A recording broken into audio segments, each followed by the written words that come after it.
I agree. I think Elon's kind of a weird guy that was doing kind of an awkward gesture. I think we can all admit it was kind of awkward, but he does a lot of kind of awkward things. Tim Miller of the Bulwark was a guest on Piers Morgan's show, Piers Morgan Uncensored, to debate a panel made up of right-wingers Clay Travis and Dave Smith, as well as Democrat Ally Sammarco. In this section of the debate, it's a long, hour-long episode of Piers Morgan show that you can watch on his channel if you'd like. But in this section of the debate, they're talking about Elon Musk's salute at Donald Trump's inauguration, as well as the danger of having somebody like Elon Musk with so much power in our country. We're going to take a look at these clips from Piers Morgan show. I'll share my thoughts on this also. Let's check this out together. If I was the Democrats, here's what I'd be focused on when it comes to Elon Musk.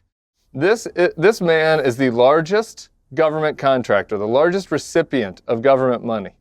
He was the largest donor to Donald Trump's campaign. He is the owner of a communications platform, and he will have an office inside the White House. I mean, there was mass outrage on the right about the fact that some people in the Biden administration were emailing Facebook and Twitter people recommending the content be taken down. I don't think that was very smart. I think that was bad policy by the Biden administration. But it was kind of mid-level bureaucratic stuff. I don't think it was really limiting people's free speech all that much. Now, I don't understand how you could be upset about that, but then be okay about the owner of a communications platform having an office in the White House, having a security clearance, and being able to put the thumb on the scale of his algorithm to promote what is happening out of this administration. I mean, we can all agree if you just go on the Twitter or the X For You page, it's like Elon Musk Propaganda Central. So now we have an officer of the American government controlling a communications platform.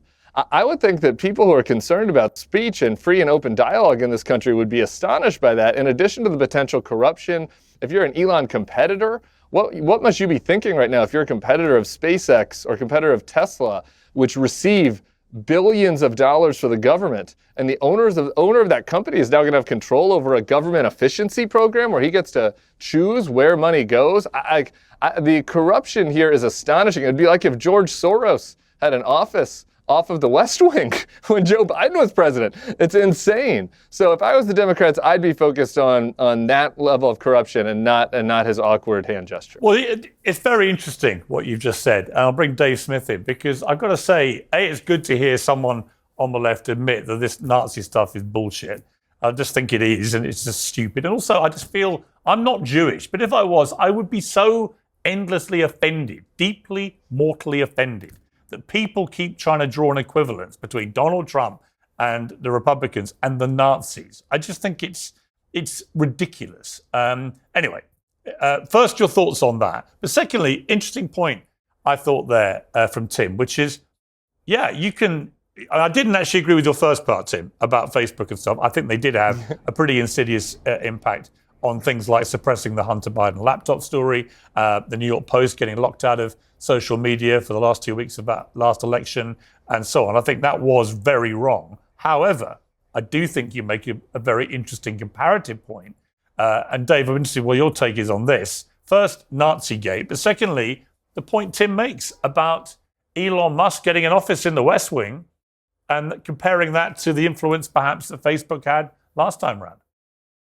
Yeah. Okay. So, well, there's some that I agree with, a lot I don't. So I would be in agreement that I think even if you want to make the argument somehow that like Elon Musk was a dog whistle, he's a secret Nazi and he chose this as his moment to like subliminally come out as a Nazi, and that was the message somehow. The fact is, Piers, as you addressed at the top of the show, the Democrats have just gone to this well far too many times and nobody's listening anymore. So even if this was the real case, which I don't think it is, I think he's just a somewhat awkward kind of herky-jerky guy in these moments. But even if this was the case, I'm sorry, you just billed Donald Trump's rally as a Nazi rally because it was in Madison Square Garden. Yeah. And that was the only connection that you had. So it's just boy who cried wolf. And I will say, I am Jewish. I don't think it matters that I'm Jewish and you're not. I think we can all have an opinion on this. But I think that the constant comparisons to Hitler and the constant invoking of the Nazis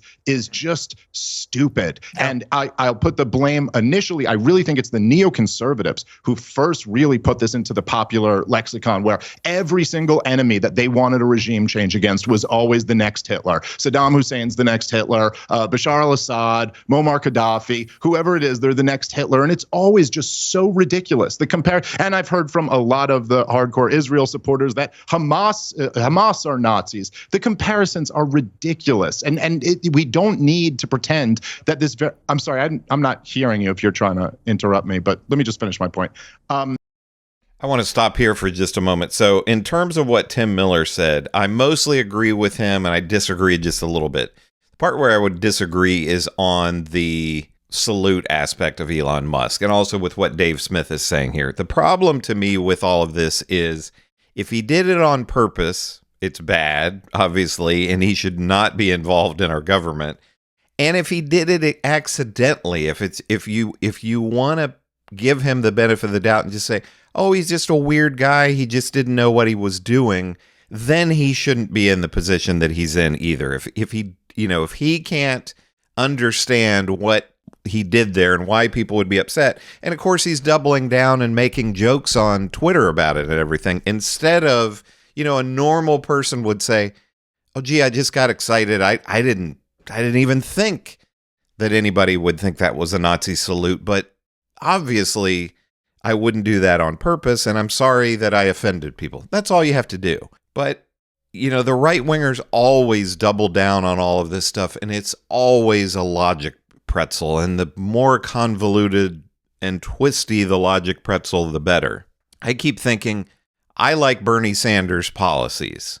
If Bernie Sanders went out on the floor of Congress and started giving everyone the finger while he was doing a speech, just the double bird, I wouldn't say, well, everyone knows that Bernie's just kind of an awkward guy, or, he wasn't giving the finger. That's the ancient Tibetan symbol for I'm your friend or some nonsense like that. No, I would just say, yeah, that looks like, whether Bernie meant to do it or not, that sure looks like he's doing the finger. I still like his policy proposals, but Bernie really needs to not do that again and just say, hey, I'm sorry that I gave everybody the finger. I didn't mean to do it. That's all you have to do. But the next 4 years, and it's been going on for years prior to this, will be the right-wingers just trying to exhaust us. Everything, like I say, is going to be a logic pretzel. Don't believe what you're seeing. Don't believe what you're hearing. That really means X, Y, Z. In terms of the power of Elon Musk, though, I think that Tim Miller is absolutely right. And, these people, right-wingers and libertarians who claim to be in favor of the quote-unquote free market should want Elon Musk to be nowhere near the White House. As Tim Miller has said here, this guy has gotten so much money in government contracts, taxpayer dollars, that it's obviously not a level playing field for his competitors. And the right-wingers love to talk about George Soros. He's been a boogeyman for a long, long time. And he supposedly is pulling all the strings of the Democratic Party. He's the puppet master of everybody on the left. If that's the case, why do no progressive policies get through? We don't have Medicare for all. The Democrats don't even talk about it. Bernie does and AOC, but the establishment Democrats don't talk about it. They don't want to raise taxes on the rich. They don't want to raise taxes on corporations. They don't want to strengthen Social Security. Any number of progressive policies. The Democrats rarely talk about these things. I don't see evidence where George Soros has talked about these things much over the years. So what has he exactly done? You have Elon, like Tim Miller is saying, who is going to be right in the White House. And if they really cared about the free market, they would be up in arms, no pun intended, and their hair would be on fire over this. I'm talking about the right-wingers, but they don't care as long as it's their person in there. They don't really believe in the free market. I think that the Nazis were a unique evil, and to call everybody Nazis it does just make the term lose value. Now, I would say that to downplay the amount of censorship that we saw under the Biden regime, and even before Joe Biden came in, I think is just not fair. I mean, listen, as somebody who was adamantly opposed to lockdowns and vaccine mandates during COVID, the censorship was very widespread, and many people had their lives and livelihoods ruined simply for speaking up about government policies that, by the way, they turned out to be right about. And all the people saying follow the science turned out to be wrong about quite a bit of the science. I would also say that it's interesting to me that Democrats always seem to get concerned with the concentration of power as soon as they're out of power. And it's kind of wild to see that the party of George Soros and banker bailouts and all types of just corrupt, concentrated power now have an issue with this.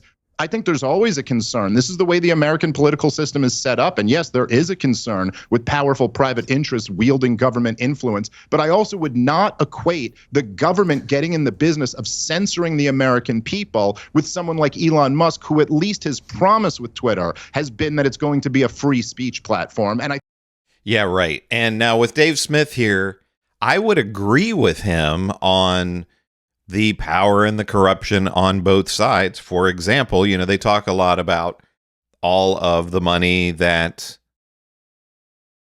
Nancy Pelosi has been able to make with essentially insider trading. Yeah, I totally agree with that.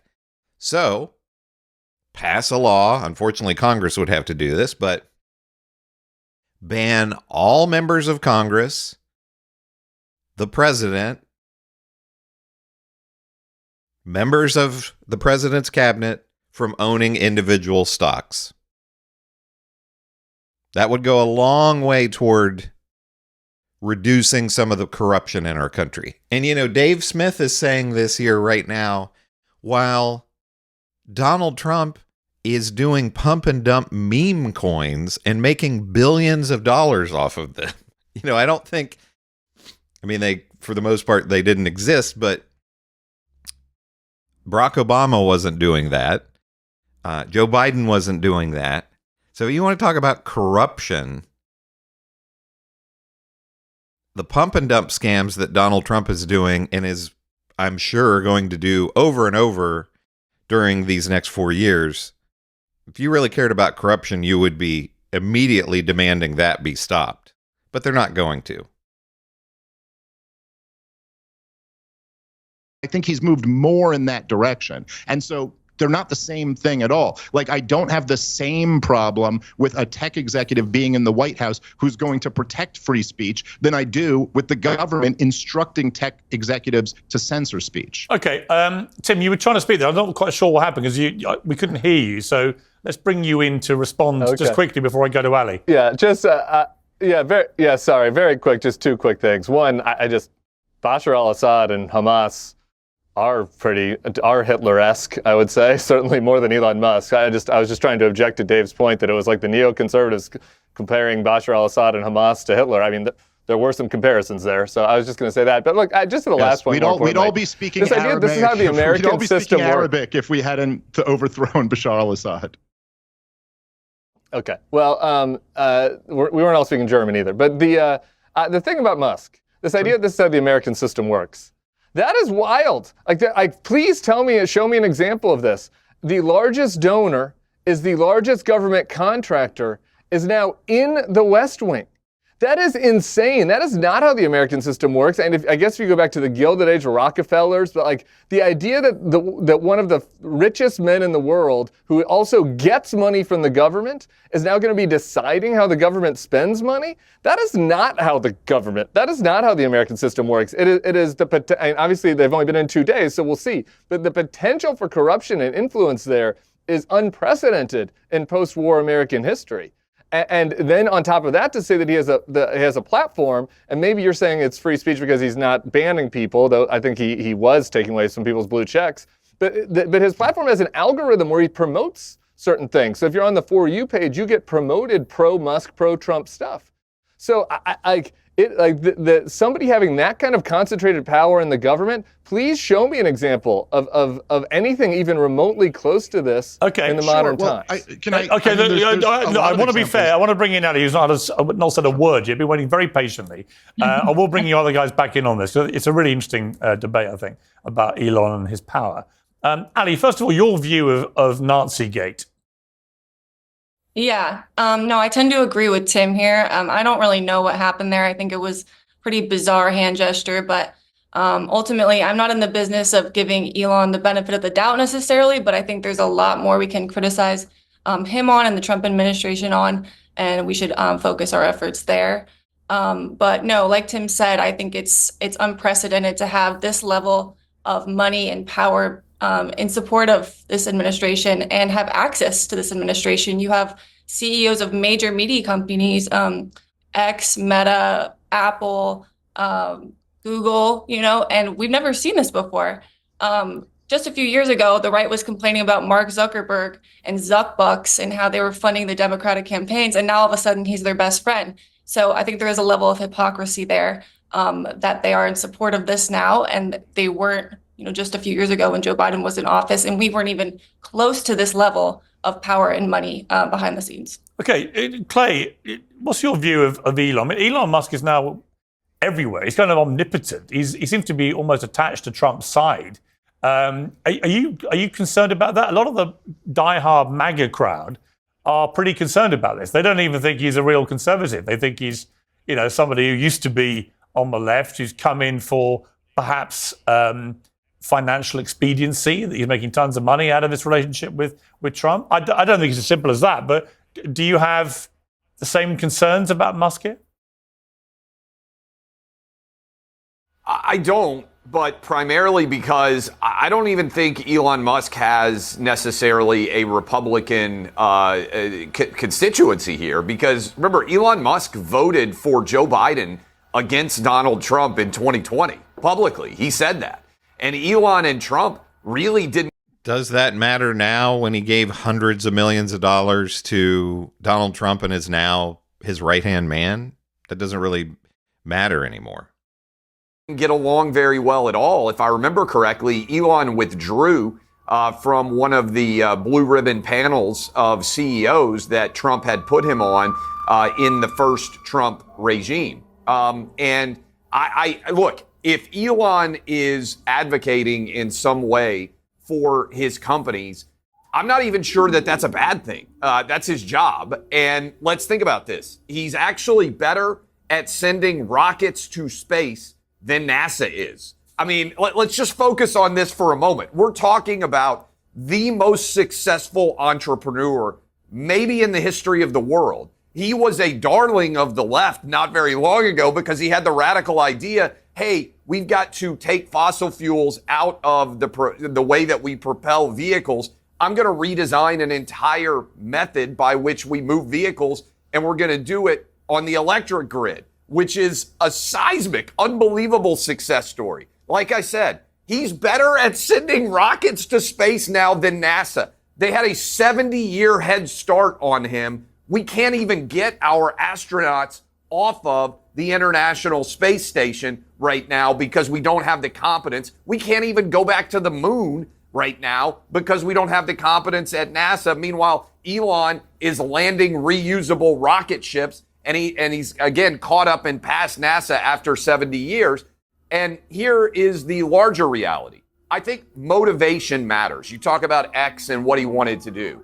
Elon's goal, I really believe this, is to make mankind multiplanetary. He wants to send us to Mars. During that speech, you saw the meme that went viral of Elon losing his mind when Trump said, hey, we're going to put a man on Mars. I think Elon wants to go to Mars and probably end his life there one day. No question. In the future. So I'm not concerned about Elon Musk trying to be some sort of dictator or emperor or whisperer into Trump's ear to destroy the fabric of American democracy. Because I think what this guy wants, when you look at vehicles, when you look at spaceships, when you look at why he bought Twitter, they're all aligned with the goal of ensuring that we're multiplanetary because he's worried about mankind being wiped out. And by the way, all of his actions, that's why he's got 11 kids, because the global population is collapsing.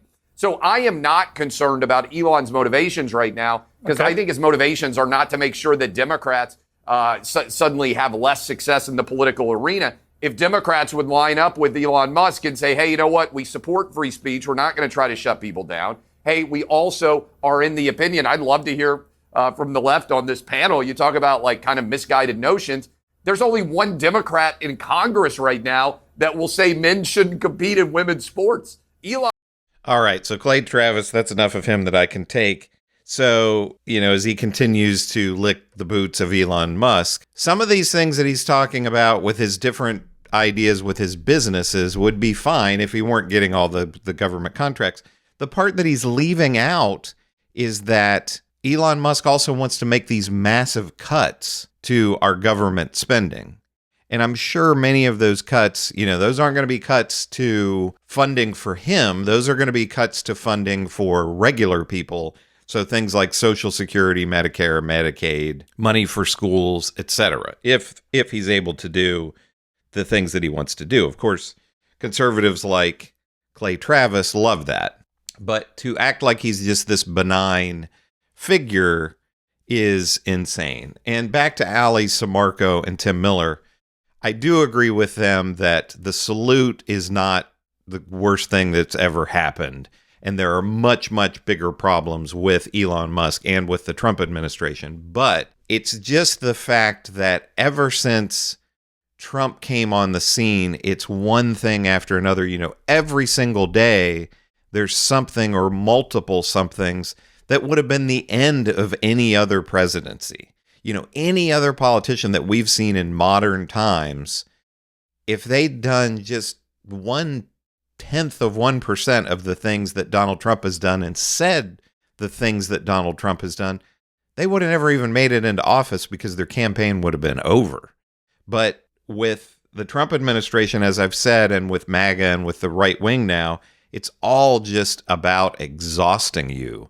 So, if they throw out all of this insane stuff every single day, you're going to be paying attention to that and not paying attention to all the horrible things that they're doing to destroy our country. But let me know what you think about all of this. Are Tim Miller and Ally Sammarco right about Elon Musk, or are the right-wingers like Dave Smith and Clay Travis and Piers Morgan right about Elon Musk? Let me know in the comments what you think. Make sure to give me a like and subscribe. I'm over 50,000 subscribers now, and I want to keep growing. So thank you for your support. This is Chris on Culture, and I will see you in the next video.